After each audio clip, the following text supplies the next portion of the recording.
All right, here we go. The South Alabama football team will open their season in 5 months, but the work has already begun on campus. News 5 Sports' Gerhard Mathangani has a recap from day one of spring practice.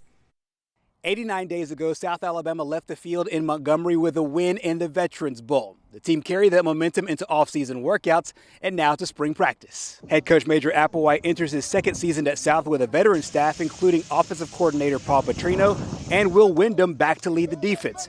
Applewhite says the team made improvements in the offseason in the weight room and now wants to see it carry over to the field. It's good effort, good finish across the board, and just, like we talked about as a team after practice, we're going to put in a lot of scheme, but how we practice is important. The culture part of it, that's an overused word, but scheme is important, but style of play is more important, and that's what we put the emphasis on. I thought the coaches did an outstanding job throughout OTAs of emphasizing that. We're getting on and off the field well, finishing plays well. There's obviously things that we're going to have to get better at in execution offensively and defensively. Now, the Jags lost a few star players like Jackson native Jamal Pritchett at wide receiver, but also returned some key leaders.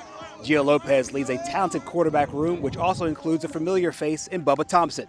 The former McGill-Tulane star returns to the gridiron after spending the last 8 years in professional baseball. Amazing honor, he played in MLB. So Bubba's an awesome dude, though.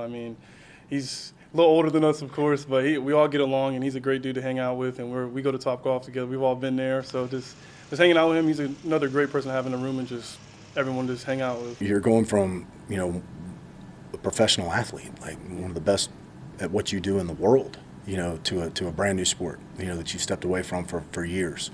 And so he's done a great job of coming in and learning just some of the base knowledge, just some of the things that we take for granted in our day-to-day jobs, that if somebody switched jobs from a different industry, they wouldn't know those things. He's done an outstanding job of trying to come in and grasp that base knowledge. The Jags return to practice on Saturday morning, and the spring game is set for April 12th. Reporting from South Alabama, Gerhard Mathangani, News 5 Sports.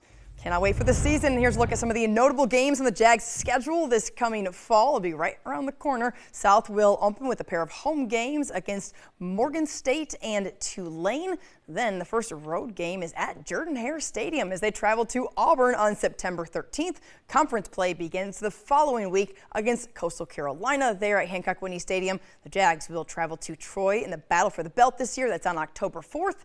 And that will be a Tuesday night game against Arkansas State on October 14th. Can't wait for the season. That's all for sports. We'll be right back.